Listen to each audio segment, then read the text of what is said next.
Au couloir à la ligne de numéro 7 du Sport Réunis Colmar Anti-Natation, Cherbe Julien. À la ligne d'eau numéro 6 du club handisport Aixois, Michaelis Tom. À la ligne d'eau numéro 5 du handisport Villefranche-sur-Saône, Fayol Frédéric. À la ligne d'eau numéro 4 de l'handisport Brest, Borali Lénaïque. Au couloir numéro 3 de Doré Natation, Cadoré Maëna. À la ligne d'eau numéro 2 de l'handisport Brest, Véron Julie. Et enfin la ligne d'eau numéro 1 du COV Saint-Denis, Brouillard Amy. À suivre sur cette série. Alors sur cette série, alors déjà on peut voir la mixité des différents handicaps puisqu'on a ligne d'eau numéro 4, Borali Lénègue de Brest Natation qui est malentendante. On voit la lumière qui s'est allumée à droite du plot pour l'identifier, pour l'aider à identifier le départ. Donc forcément elle n'a pas d'inaptitude physique, elle a une inaptitude auditive, ce qui veut dire que physiquement dans l'eau, elle va être au-dessus de tout le monde, donc il faut la suivre. Alors attention parce qu'elle est encadrée par 2 chronos qui pourraient créer la surprise.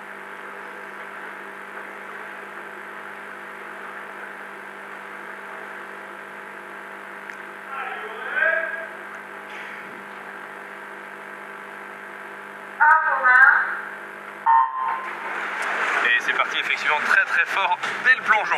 On a vu le petit flash lumineux pour accompagner son départ et on voit qu'elle part déjà avec une certaine fréquence. Alors elle bouge beaucoup la tête, je pense qu'elle va se poser. Là c'est le premier 25, elle est assez stressée par le début de la course. Elle est déjà devant, en tout cas elle impose à tout le monde son rythme. On va voir du coup ce que ça donne sur 400 mètres. Oui, parce que pour l'instant on ne voit pas de grande différence parce qu'il n'y a que 10 secondes d'écart avec ses 2 plus proches poursuivantes. Et sur un 400 mètres... À noter du coup que Michaelis Tom, ligne d'eau numéro 6, qui lui est déficient visuel avec une atteinte importante, ce qui veut dire qu'il ne voit pas le mur et donc il est accompagné d'une perche avec une balle pour que l'entraîneur qui touche sa tête lui identifie que le mur est plus qu'à un mouvement de bras et ça lui permet du coup de faire le virage. Alors là il ne culbute pas, c'est un des rares nageurs sur un 400 mètres qui touche le mur et qui repart. Alors la poussée aide tous les nageurs dans cette finale de 400 mètres, ça c'est sûr, mais lui du coup l'absence de culbute lui fait perdre quand même un petit peu de temps, donc c'est quelque chose qui se travaille à l'entraînement, la culbute, et qui nécessite un geste assez technique et de prendre beaucoup de temps pour arriver à la placer correctement. Alors que Lénègue est toujours en tête, Lénègue Borali de l'handisport Brest, elle est un peu moins haut sur l'eau, elle se va effectivement un petit peu moins. Ouais, ça mériterait de positionner un peu. Alors déjà, elle respire déjà maintenant aux 400 mètres sur une longue distance. Normalement, on essaye de respirer tous les 3 temps. L'idéal, c'est d'aller à 5, mais c'est quand même rare. 3 temps, c'est idéal. Là, elle respire tous les temps. Donc, on va voir ce que ça donne sur 400 mètres. Moi, j'ai juste peur qu'elle crame un petit peu d'énergie. On va voir. Et puis surtout, elle a quand même une fréquence assez rapide pour un 400. Et elle a la tête, je pense que son coach va discuter en sortant pour qu'elle arrive à poser sa tête. Et c'est assez rare de l'avoir respiré que du même côté, ce qui est souvent réservé aux personnes qui ont un handicap des membres supérieurs, qui choisissent le côté sur lequel ils sont le mieux. Mais pour le coup, elle a ces 2 aptitudes des membres supérieurs, donc elle pourrait effectivement respirer les 2 côtés. Passage une 32 au 100 mètres, on est donc très en avance sur son meilleure performance enregistrée. Ouais, on va suivre, j'espère qu'elle va tenir au maximum pour faire une très belle perf. Alors pour le coup, ça donne l'impression qu'effectivement elle a beaucoup d'avance par rapport aux autres, mais au regard des chronos enregistrés, les autres sont bien positionnés également pour améliorer leur performance. Ouais, ils sont tous derrière, on a un peloton un peu serré derrière, donc une très belle course. Et puis on voit, Tom n'était pas parti hyper bien, puis là ça y est, il a trouvé son rythme, il a trouvé ses appuis. Moi je le trouve beaucoup plus fluide. On voit aussi à chaque fois qu'il se rapproche de la ligne à droite, c'est son point de repère, il va chercher à sentir la ligne sur son bras droit. C'est comme ça qu'il fonctionne dans l'eau. Voilà, hop, il s'accroche il se cale contre la ligne. Comme ça, il a l'habitude de nager comme ça. Ce qui n'est pas forcément évident en bassin de 25, parce que ça veut dire qu'il régulièrement, il recherche à se positionner contre la ligne. Et puis surtout, il ne faut pas qu'il l'accroche. Il ne faut pas que cette ligne le gêne. Et puis ça l'oblige à se décaler. Et à chaque fois, il fait quelques mètres de plus. Exactement. Quelques centimètres, mais à la fin, ça fait quelques mètres de plus. Alors qu'on va voir le passage actuellement de Lénègue Borali aux 200 mètres. Ouais, Tom vient de passer devant Frédéric.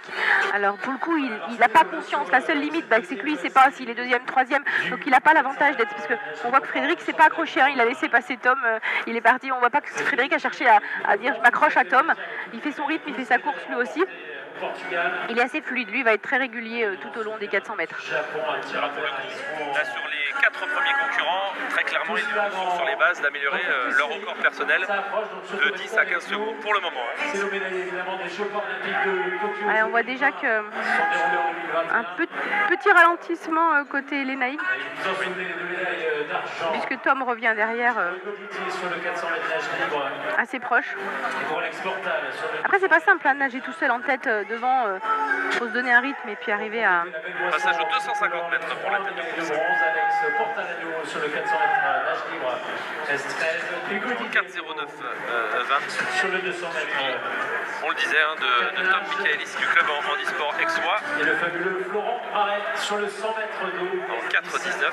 Belle médaille de bronze remportée à Tokyo. En tout cas, on aura plaisir à retrouver. Effectivement, on voit Tom beaucoup plus à l'aise. Ouais. Mais Lenaïg tient le coup. Hein. Ouais, mais Tom, il est fait pour les longues distances. Hein. On voit, il a pris son rythme, il est régulier, il fait sa course. Ils sont avec nous pour défendre les on a aussi c'est championnat de France. Maïna Cadoré, également dans la natation, dans cette deuxième série. qui fait la course en parallèle avec Frédéric Fayol, hein, bien accroché, mais également au couloir numéro 2, Julie Véron de l'Handisport Brest. Allez, passage aux 300 mètres, il va rester 100 mètres. Mais très clairement, elle est sur un objectif en moins de 7 minutes. Hein. On sera autour de 6,40 pour la tête de course. Hein. Ouais. Et puis on voit que Maïna, elle est repassée devant Frédéric, ça y est, hein, elle est en 3e position. Et puis finalement, elle va peut-être essayer d'aller chercher Tom. C'était un petit peu dur sur 100 mètres, mais elle s'accroche. Elle a vraiment changé de rythme. Hein. Ouais, on sent qu'elle a une nage beaucoup plus agressive. Et surtout, elle a mis les jambes, je pense. Hein. Ouais, souvent on dit bien, faut pas les mettre trop tôt, mais là c'est bien, elle les a mises et effectivement. Elle est posée et c'est efficace. En tout cas, un peu d'animation sur cette fin de course, hein, parce que même les Tom se rapprochent, ouais. Maïna se rapproche, ça va être chaud jusqu'au bout. Ouais, Frédéric a mis un petit coup d'accélération aussi, il a augmenté sa fréquence là, du coup il s'accroche. On n'oublie pas bien sûr à la ligne de numéro 8, Florence Vercasson, et à la ligne de numéro 7, Julien Scherp. Allez, la tête de course. Première arrivée, je crois que c'était la ligne numéro 4. Effectivement.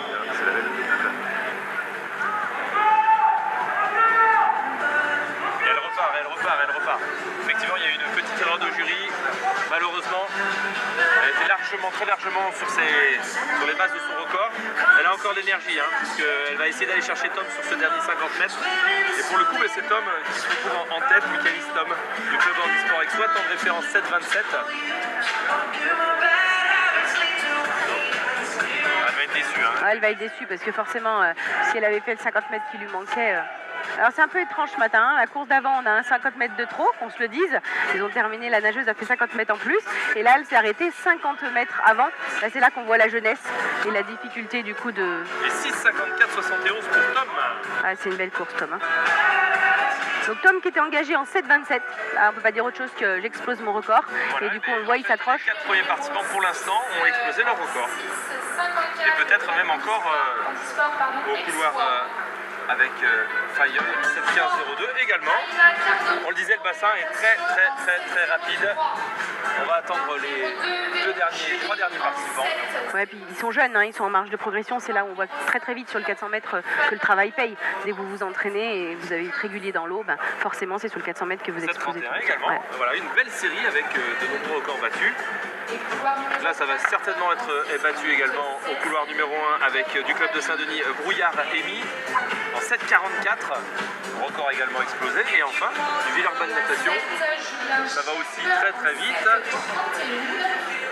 En 7,53,24. Tous les concurrents sont... Ah non, encore... 7 minutes 44. Et il reste Florence. Voilà, il va falloir peut-être faire un petit briefing avec les juges. On remercie tous les juges qui sont présents, bien sûr. C'est ô combien difficile.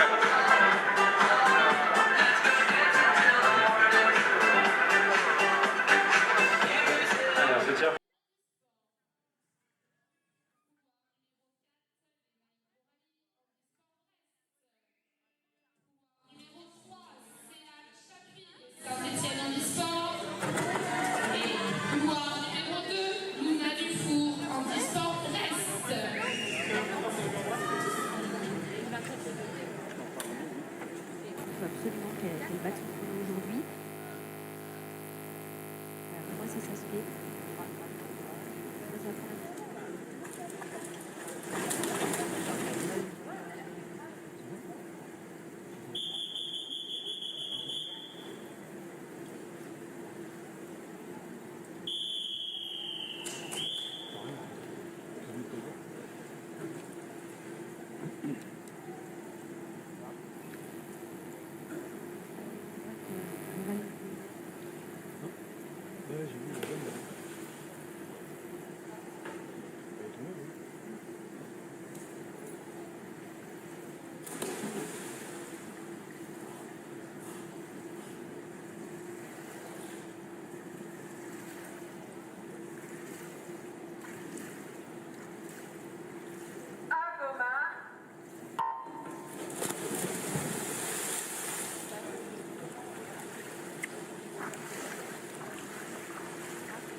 Suivre le chrono avec attention pour Bigot Matisse, hein, ce matin le 400 c'est pas forcément 200 pardon, c'est pas forcément super bien passé, il a pas fait un bon temps, on va espérer qu'il va passer en dessous sur le temps personnel de 2,45.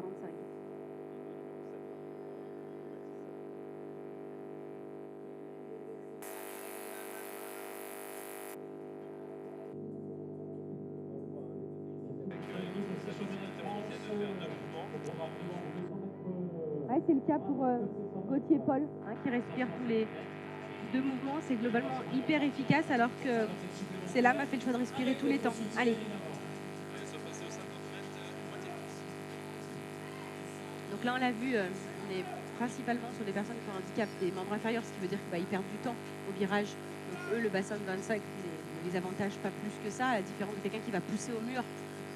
Et qui du coup, en utilisant la jambe, va vraiment des grosses différences de chrono entre le bassin de 25 et le bassin de 50 mètres, hein, puisque la poussée au mur vous aide. Et ce qui n'est pas le cas pour Selam Chapuis.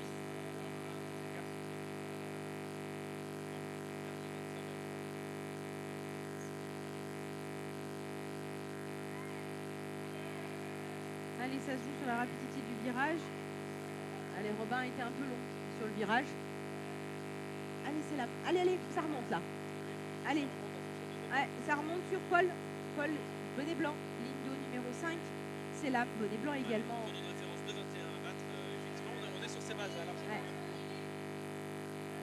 Et on le voit, Lénaïque qui était parti plus vite. Pêche un petit peu sur la fin, mais ça va faire un bon chrono. Hein. Elle était inscrite en 2,21.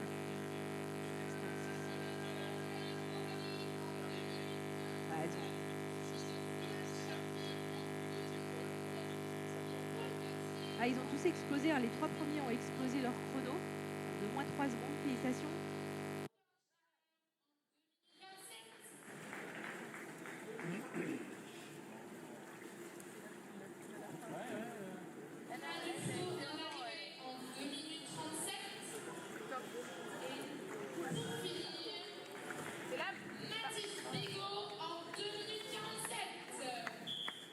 Ligue numéro 6 dans l'histoire, Alexis Collard. La deuxième série Numéro 5, la Bretagne dans l'histoire Brest, Julie Béraud. l'ancienne spécialiste en natation.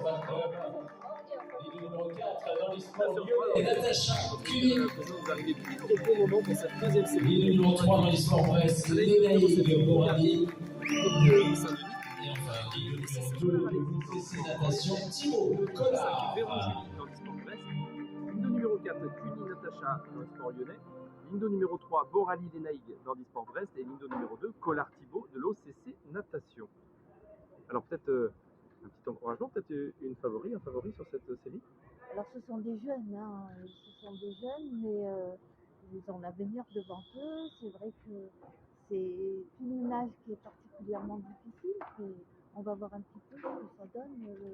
Les concernant, je n'ai aucun doute, mais c'est vrai que le papillon, c'est particulièrement compliqué quand on débute.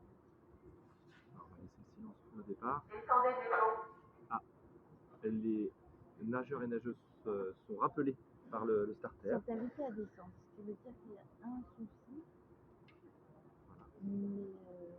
pas non plus qu'ils soient déjà trop concentrés et en déséquilibre. C'est pour ça qu'on a demandé des aides. Alors vous le disiez Madame la Présidente, très jeune puisqu'on a Brouillard Rémy, de la ligne numéro 7, qui est né en 2011. Oui. L'adaptation se commence très tôt. C'est vrai que la particularité en handisport, c'est qu'on a des nageurs qui arrivent sur le tard après l'accident ou la maladie, mais en théorie, ça devrait commencer dès le plus jeune âge. Alors, il y a une société que vous pouvez vous asseoir sur un lot, évidemment. Et qui fait que Donnez-nous voilà, quelques instants. les nageurs, ils étaient prêts un peu tôt. Et on retrouvera notamment au micro d'Elena et Brouillard juste après sa course. Et donc on va se lancer sur cette deuxième série du 100 mètres papillon. Alors pour le coup, Madame la Présidente, 2 records, dont un record d'Europe dès ce matin dans le bassin d'Angers.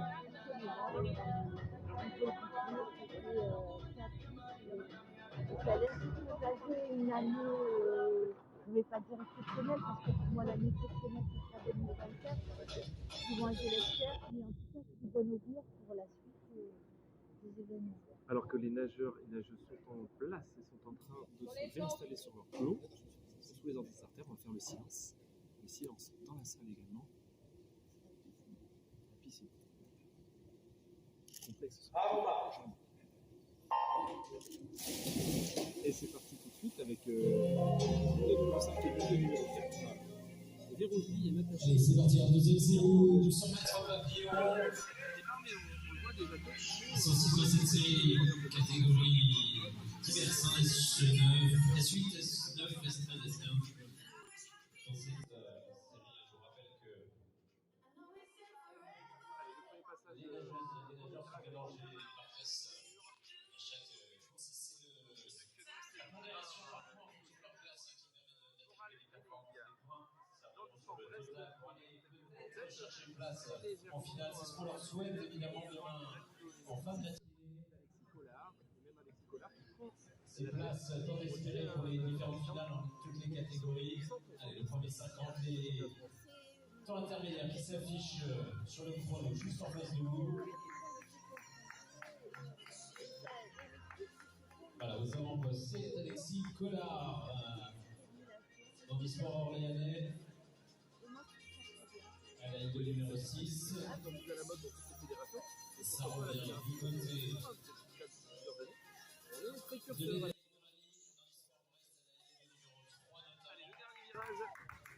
Avec toujours Alexis Collard. Et non, Alexis s'est fait rattraper.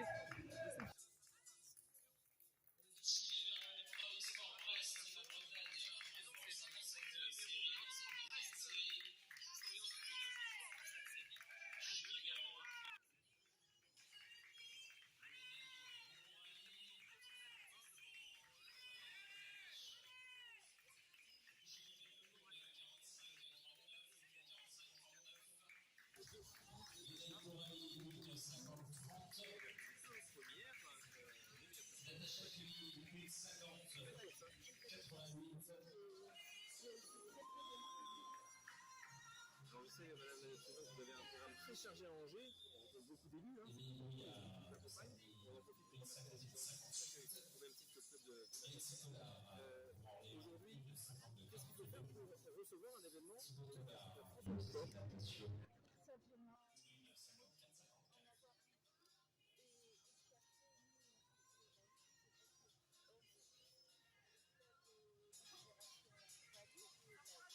organiser un événement de natation, on doit savoir faire. Et nous, on leur... Allez, on accueille la troisième série sans vous attendre. On a le numéro 8 dans cette série du sport et de natation. Pour la qualification au championnat de France. Et puis là, du coup, on va aussi rentrer notre champion, David Smetanine, qui s'aligne en ligne numéro 6.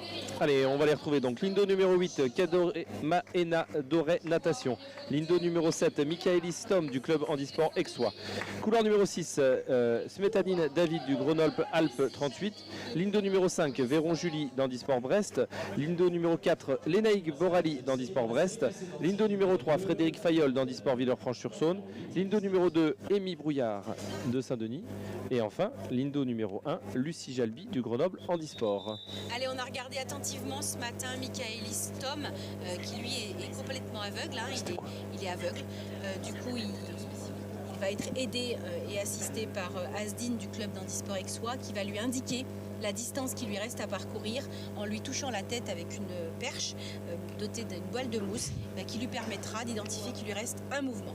Donc là on prend un petit peu de temps, on voit Régis d'Antibes, du club d'Antibes, l'entraîneur d'Élodie Laurandi, d'Agathe Poli, de Florent Marais et de Charles Rosoy qui assiste David Smetanine dans sa préparation parce que c'est important, il faut que chaque nageur puisse s'installer à son départ en dos de façon correcte. Et donc David utilise une sangle, c'est autorisé en natation handisport d'avoir une sangle pour éviter qu'il tire les bras trop haut inutilement parce que David, plus vite il sera aligné dans l'eau, plus vite il partira. Donc il est important pour lui que les jambes elles soient le plus haut possible et donc il repousse son départ grâce à la sangle.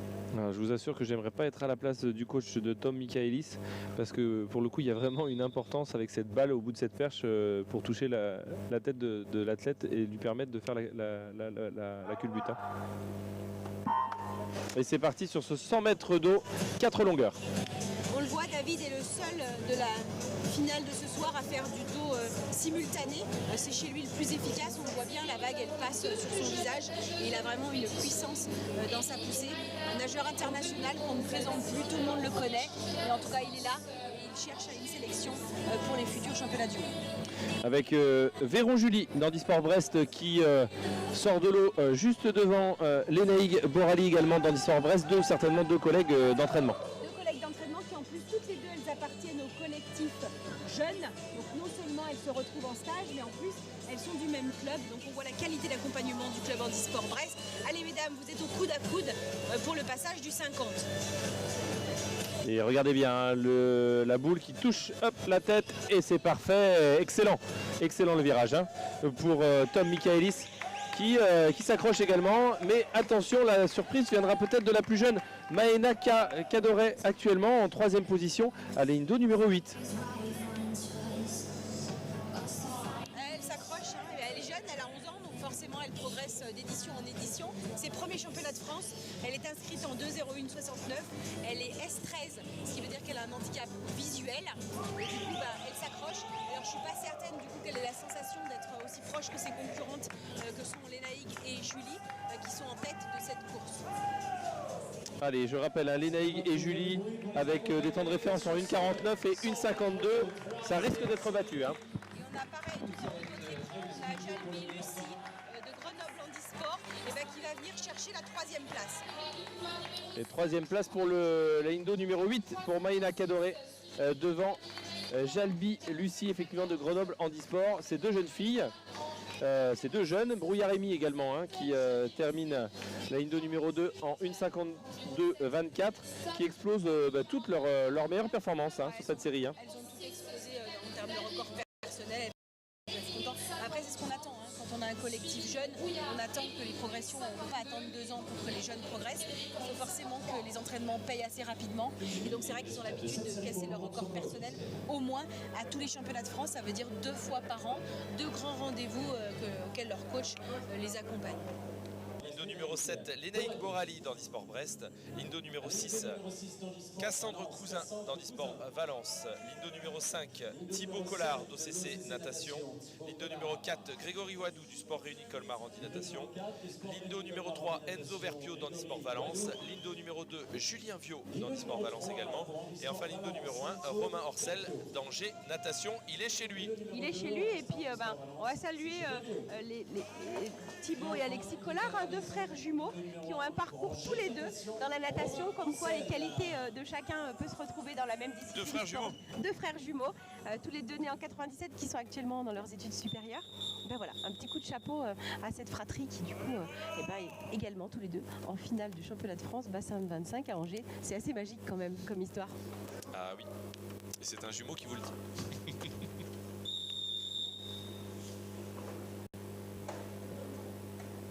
Alors Lénaïg, elle a l'Indo numéro 7 avec le bonnet noir, et elle regarde le flash, elle est malentendante et du coup elle attend que le départ lui soit donné par un signal lumineux.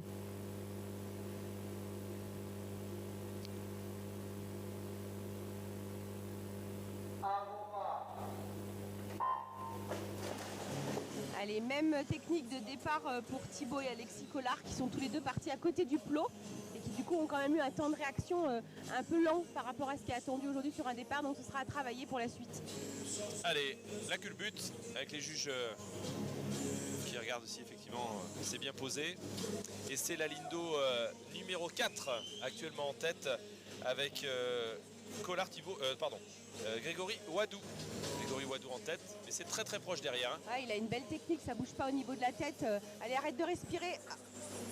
35-35, il améliore sa performance de l'hiver. Ouais, alors là, bon, la seule remarque qu'on pourrait lui faire sur un 50 mètres nage libre comme ça, on respire plus les 15 derniers mètres. Voilà, on finit en hypoxie, ça a des conséquences pour l'organisme, mais pour le coup, on réfléchit pas, on arrête de respirer. Pour l'organisme, c'est le la cerveau, hein, l'hypoxie. On bloque la tête et puis on finit sa course sans respirer. Alors je peux vous assurer que heureusement que nous avons les plaques chrono, parce que pour le coup, un chrono manuel, là, ça aurait été dur de départager tous ces athlètes qui se tiennent tous dans quasiment un dixième, même moins d'un dixième pour certains nageurs.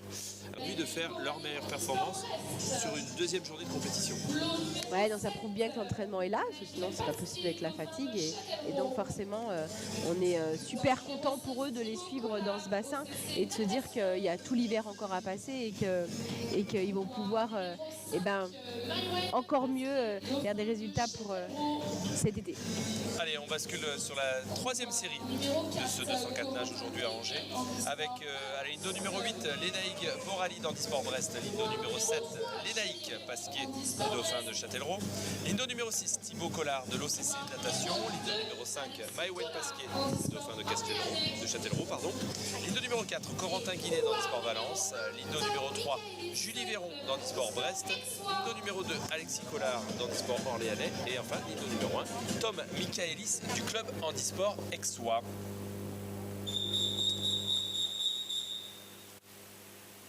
Et là on va basculer sur la troisième série, ça va aller de plus en plus vite, Ludivine. Ça va aller de plus en plus vite et puis on va noter, je reconnais la technique de nage de Thibaut et Alexis Collard qui sont à côté du plot pour le départ. On aperçoit aussi Pasquier Lénaïque qui est là et qui est avec sa sœur, Lindo numéro 5, qui s'appelle Pasquier Maïwen. Donc deux fratries sur la même série. Ah, on verra que ça en natation, hein. Et que en paranatation. Oh, peut-être aux interclubs sur la natation valide. Allez, c'est parti, ils sont tous en papillon avec en tête Maïwen. Dans Lindo numéro 4, Lindo numéro 4, c'est Corentin Guinet. Corentin Guinet qui a pris la tête de la compétition. Et qui est très très haut sur l'eau, hein, sur sa sortie de papillon. Effectivement, Corentin Guinet avec aussi à la ligne numéro 2 Alexis Collard, suivi comme son ombre par Julie Véron. Cette fois-ci, c'est les un peu plus vieux qui ont pris le pouvoir sur en tout cas cette première distance. Et oui, forcément, on a vu que... Alors là, il a carrément, pour l'instant, il a scotché tout le monde. Hein. Donc Corentin est vraiment en tête. On va voir comment ça se passe. On le l'a dit, hein, sur la brasse. Ah, tout peut se jouer sur la brasse. Mais là, pour le coup, il a quand même une très très belle avance sur les autres nageurs. D'où le terme brasse coulée. On peut couler en brasse. Et effectivement, mais toujours en tête, mais aussi à la Lindo numéro 6.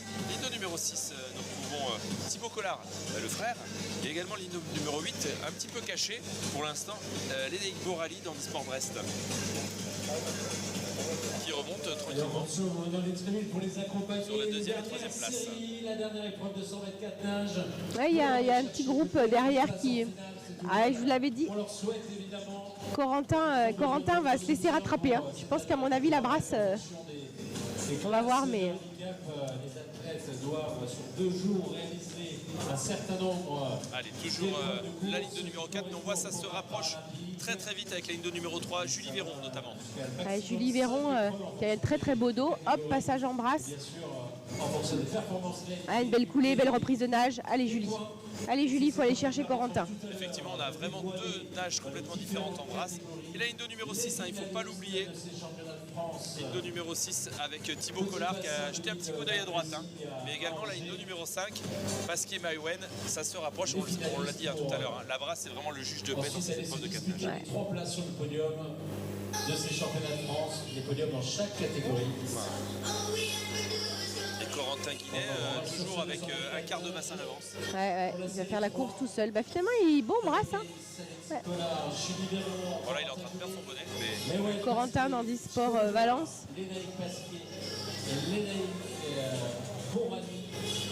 Et donc on a guidé Corentin, suivi de Julie Véron et surtout le retour de la ligne de numéro 5 avec Maïwen Pasquier qui fait un très gros retour sur le mouvement de brasse. Ouais, Maïwen a une très très belle brasse, elle remonte bien et elle vient chercher Julie. À mon avis, Julie va l'exploser en crawl, je pense, mais...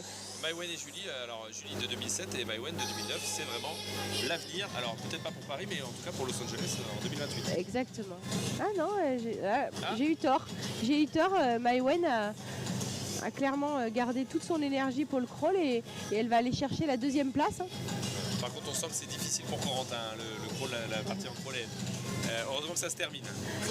Alors je sais pas si Julie elle respire du bon côté pour voir si. Alors là Julie elle respire du bon côté donc elle va voir Maïwen. Donc ça peut l'aider. Et Corentin Guinet qui va exploser son temps de référence en réalisant 3:27:73. Et Julie qui est effectivement retenue jusqu'au bout. Ouais, très belle course. Écart. Ouais. Très belle course pour Julie. Hein. Pour Julie en 3:38:94. Devant Maïwen en 3:41. Ces 3 athlètes améliorent leur performance d'engagement. Nicolas Thibault en 3:44. Voilà, vous voyez sur l'écran s'afficher l'ensemble des résultats. À gauche le classement, à droite le numéro du couloir. Avec l'arrivée de Borali Lenaïk qui réalise un temps de 4:01:90, elle qui était engagée en 4:07. Elle va être contente de son temps. De haut niveau, c'est pas simple, il faut trouver l'encadrement et finalement son intégration ici au club s'est très très bien passée. L'entraîneur local Marc Supio trouve que c'est une vraie valeur ajoutée d'avoir dans les lignes d'eau un garçon comme Ronan Lebris. Et donc, et lui est très heureux ici et son temps de ce matin, eh bien, c'est la preuve que le travail ici s'effectue dans les meilleures conditions. Allez, maintenant nous rentrons dans la finale jeune. Les finales jeunes. Alors là, il y a des profils qu'on suit particulièrement parce que c'est très jeune pour certains. La première qu'on voit, là, Amy Mouillard, est une nageuse de la région parisienne qui est partagée. Son cœur balance entre l'athlétisme et la natation. Mais elle aime tellement les deux que c'est vraiment une réussite parce qu'elle s'est qualifiée au championnat de France. Elle est de 2011, voilà. Allez, on tourne donc à la ligne d'eau numéro 8, Amy Brouillard pour le COCV Saint-Denis. Ligne d'eau numéro 7, Lénaïg Borali pour l'Handisport Brest. Une déficiente 6, auditive. Maïwen Pasquier pour les Dauphins de Châtellerault. Ligne d'eau numéro 5, Naoufel Benchrif du TOC Natation. Ligne d'eau numéro 4, Iliad Guerfi pour le JSA Natation. Ligne d'eau numéro 3, Natacha Cluny pour l'Handisport Lyonnais.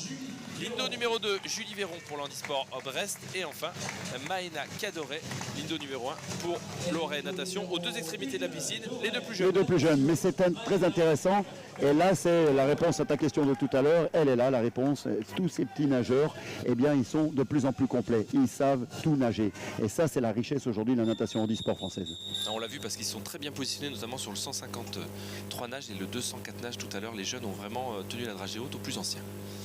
Allez, les nageurs et nageuses. Sous les ordres. Les ordres du starter.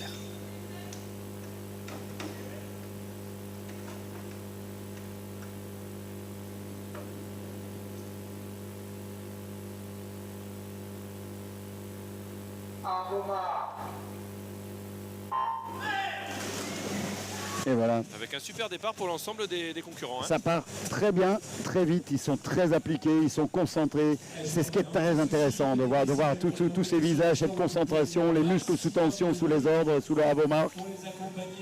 Une belle première longueur de Yad Guerfi là qui effectivement. Il est très en forme sur ces championnats de France. Oui, il est très en forme. Alors c'est pareil, c'est un nageur qui est en pleine construction, qui cherche aussi. Et comme tout nageur, et à un moment ou à un autre, il y a des petits conflits avec l'entraîneur, on n'est pas toujours d'accord. Mais la performance qu'il arrive à réaliser sur ce week-end montre que l'entraîneur a raison d'être exigeant avec lui. Et on est dans un sport difficile. Oui, bien sûr. Devant Naoufel, Benchrif, oui, difficile parce que c'est 2 entraînements par jour. Et comme on dit, on compte les carreaux. Hein. Voilà, exactement. Alors ça pourrait paraître monotone, mais justement, c'est la force de l'entraîneur de varier les contenus, de périodiser, de planifier. Et oui, alors pour un jeune nageur comme ça, c'est pas toujours facile d'entendre le message, de dire tu peux faire mieux, applique-toi, je voudrais que tu soignes, voilà. Et c'est Iliad Guerfi du JSA Natation qui remporte ce 100 mètres nage libre. Alors c'était un petit peu plus difficile sur la deuxième partie. Oui, la fin de course était difficile. Voilà. Et sur un bras, à la ligne de numéro 5, Naoufel Benchrif du TOC Natation. 2 athlètes de 2007 et 2008, c'est également très jeune. C'est très jeune, c'est très jeune. C'est des gens qui font partie du collectif national Perfectionnement. Et la première féminine, Natacha Cuny, qui nage à l'Académie Philippe Croison à Vichy. Et donc qui effectivement représente Handisport Lyonnais, qui est déficiente visuelle. Et qui en termine, Amy Brouillard, notre petite de 2011, qui sera bientôt très très grande. Hein. Voilà. Ça grandira très très vite. C'est le premier championnat de France. Hein. Les deux qui sont aux extrémités, c'est leur premier championnat de France. Donc on est ravis de les voir là et de partager ces moments avec elles. Alors que Florent Marais est tranquillement en train de monter les escaliers et essayer de récupérer, il nous rejoindra un coup tout à l'heure au micro. Ouais. On va passer maintenant à la finale junior. La finale junior. Et puis après, Renaud, je t'abandonnerai parce que j'ai une fonction dans mes multiples fonctions. Je suis parfois assistant départ. Voilà, et on le verra justement avec vous sur le plot. Vous assistez à un nageur, pour le coup, pour son départ.